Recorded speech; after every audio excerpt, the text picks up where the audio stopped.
Aunty, নিজের মতো করে বাঁচতে চাইলেও তোমাকে আমাদের নিয়েই বাঁচতে হবে। আমাদের ফেলে তুমি কোথায় যাবে? এসব কথা বললো না বৌমা, আমার ভয় করে গো। আশ্চর্য মা, আপনারা সবসময় খালি নিজেদেরটা ভাবেন। কখনো ভেবে দেখেছেন যে আমার সারাটা জীবন কিভাবে কাটলো? একটা জেলের কয়েদিও এর থেকে অনেক মুক্ত থাকে। আমি আর পারছি না, অনেক হয়েছে। আমি সত্যি বলছি, আমি আর পারছি না। দেখো বৌদি, এটা পসিবল না।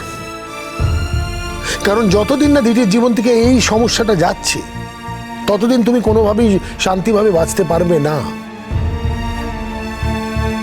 কেউ তোমাকে সেই শান্তির জীবন দিলেও তুমি সেটা নিতে পারবে না, কারণ দিদির এই প্রবলেমটা সলভ হতেই হবে।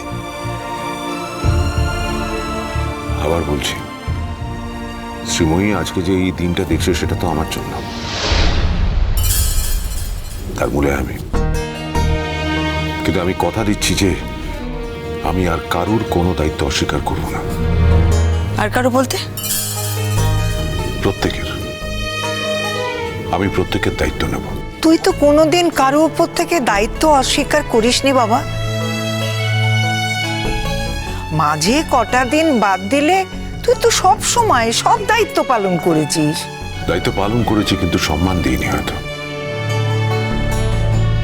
আমি আমার সমস্ত ভুল ত্রুটি সূত্রে নিয়ে আবার সবকিছু নতুন করে শুরু করতে চাই।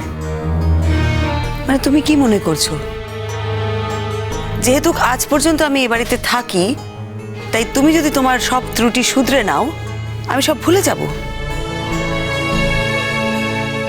সবকিছু ভুলে গিয়ে আমি আবার তোমার সাথে সংসার করব? এইসব কথা এখন থাক, এগুলো তোমাদের একান্ত ব্যক্তিগত কথা, এগুলো পরে হবে না হয়। আচ্ছা, আমাদের দিঠির ব্যাপারে কথা বোধহয় শেষ হয়ে গেছে। শ্রীময়ী, আমি শুধু আমার কথা বলেছি। আমি যে ভুল করেছিলাম সেটা শুধরে নেবার কথা বলেছি। তুমি কি করবে তার উপর আমার কোনো জোর নেই। আচ্ছা ঠিক আছে পাপা, আজ আমরা এসব নিয়ে না হয় ডিসকাশনটা নাই করলাম।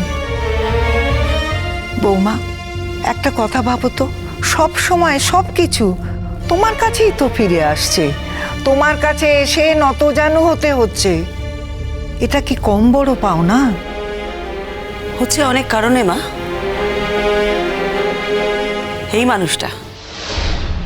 এই মানুষটা যদি আমার জীবনে না আসতো, আমার সব সমস্যাগুলো না বুঝতো, আমাকে সাহায্য না করতো, আজ আমি কোথায় কোথায় তলিয়ে যেতাম বলুন তো? হয়তো মরেই যেতাম, বাঁচতামই না।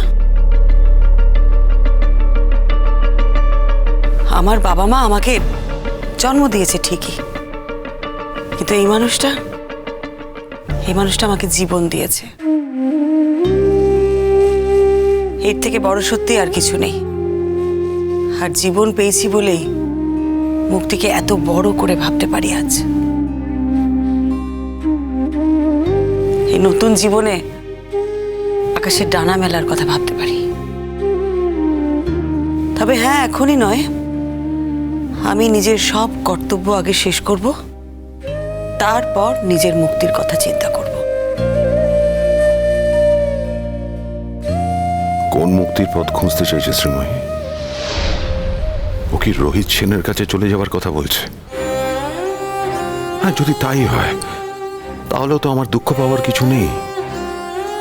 আমিও তো একদিন তাই চেয়েছিলাম, কিন্তু তবু আমার বুকের ভিতরটা কেন মুচড়ে উঠছে, কেন কেন এত কষ্ট হচ্ছে? শ্রীময়ী, আমাদের কিন্তু পরবর্তী যুদ্ধের জন্য প্রস্তুতি নিতে হবে। আমাদের সবাইকে দেখতে হবে যেন দিঠি কোর্টে গিয়ে সব সত্যি কথা বলে। আমি তো কথা বলবোই, তোমরা একটু বলো প্লিজ। আর ওকে না বকাঝকা করো না, কোনো দোষারোপ করো না, জাস্ট বন্ধুর মতো সিম্পল ভাবে কথাগুলো বলো। অবশ্যই কথা তো বলতেই হবে, না বলে যাব কোথায়? দিটিকে যে করেই হোক ওই পথ থেকে ফেরাতে হবে রোহিতদা। আমি জীবনে অনেক ঝামেলা, অনেক ক্রাইসিস দেখেছি। আর নতুন করে কোনো ঝামেলা, কোনো ক্রাইসিসের মধ্যে আমি জড়াতে চাই না। অনেক হয়েছে, আর না, আর কিছুতেই না।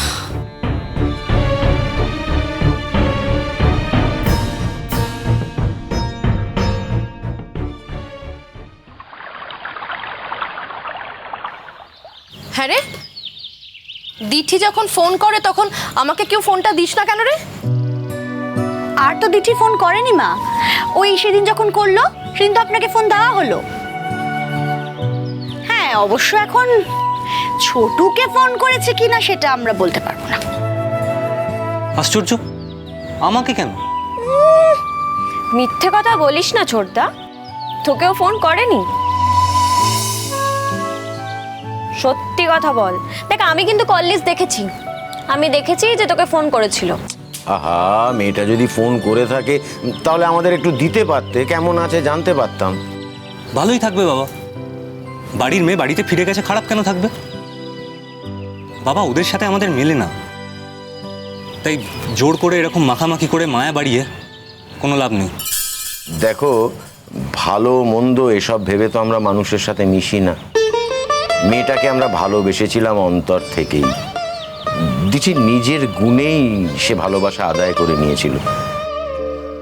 আজও বাড়ি গেছে, ওর সাথে যদি দুটো কথা বলতে চাই তাতে ক্ষতিটা কি?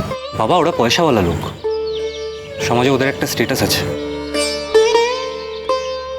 দিটি বিপদে পড়ে যদি এখানে এসে না পড়তো তাহলে আমাদের মতো মানুষদের দিকে তাকানোর সময় ওর হতো না। শোন, মেলামেশায় বড় লোক গরিব লোক এসব কিছু হয় না ছোটু। আর তাছাড়া আমরা তো ওর থেকে কোনো সুবিধে নিতে যাচ্ছি না, কিছু চাইতে গেছি কি? মেয়েটাকে ভালো লেগেছিল। মেয়েটা কত সুন্দর করে আমাদের বাড়িতে এতদিন ছিল বলতো, আমাদের মতো করে নিজেকে মানিয়ে নিয়েছিল। কত বড় বাড়ির মেয়েও, সমাজে ওদের আলাদা পরিচয়। আর তাছাড়া আমাদের উপকার ওদের দিঠি কিছু কম করেনি, তাই না? বুলবুলিকে কি সুন্দর পড়াতো বলতো, একটু ফোন করতে ওকে কি হয়? বড়লোক, স্ট্যাটাস, এগুলো তোরা বড় বেশি বুঝিস। ছোট, এই দিয়ে মানুষকে বিচার করিস না। দেখ, আমরা এসেছি খালি হাতে, চলেও যাব খালি হাতে। মাঝখানের এই যতটুকু আছে না, সবটা আমাদের এখানে রেখে যেতে হয় রে, কিচ্ছু নিয়ে যেতে পারবি না। আসা আর যাওয়া এ দুটোই চিরন্তন সত্য। মাঝখানে যা কিছু সব ওই আবর্জনার মতন ফেলে রেখে যেতে হয়। বাবা, ওকে বলুন তো, যদি তাই হবে তাহলে ও কেন কথা বলছে? আমি কোথায় কথা বললাম? আমাকে ফোন করেছে, ফোনটা এসেছে তাই ধরেছি। বাবা, তাই বলে অতক্ষণ কথা বলবি? কতক্ষণ কথা বলেছি আমি? তাই দেখিয়ে দেবো ফোনটা খুলে কতক্ষণ কথা বলেছিস। এই, তোর লেখাপড়া নেই? আছে তো, পড়ছি তো আমি। সবার মধ্যে কেন পড়তে বসেছিস? আসলে তোর পড়ায় কোনো মনই নেই, তুই কিচ্ছু পড়ছিস না। তুমি ডাহা মিথ্যে কথা বলছো, মিথ্যে কথা বলছো তুমি।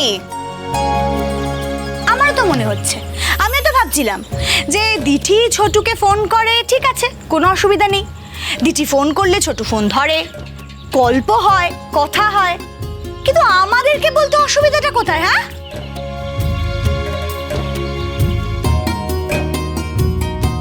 যাকে বৌমা, তুমি ফোন নাম্বারটা নিয়ে নিও, আমরাই ফোন করে নেব। বাবা, ওটা ওর ফোন নাম্বার নয়, ওর মায়ের ফোন নাম্বার। এতবার ফোন করলে বিরক্ত হতে পারে, কি দরকার? আচ্ছা, আমরা ফোন করলে উনি বিরক্ত হবেন এটা তোকে কে বললো ছোটু?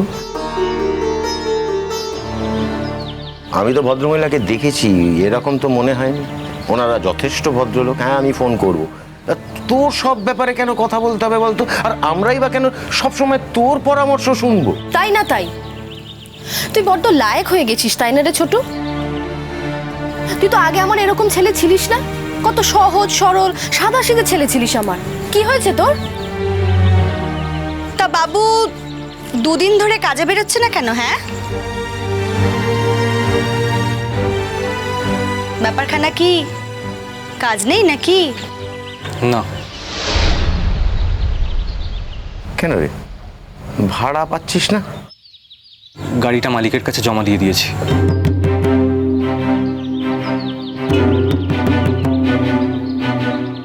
মা, সে কি রে, আবার ঝগড়া করেছিস? আচ্ছা ছোটু, আমাদের এখন এত অভাব, তোর এত মাথা গরম করার কি দরকার ছিল বলতো? যদি মাইনে টাইনে বাড়াতে হতো তাহলে তো ঠান্ডা মাথায় কথা বলতে পারতিস। না মা, আমি কারোর সাথে ঝগড়া করিনি।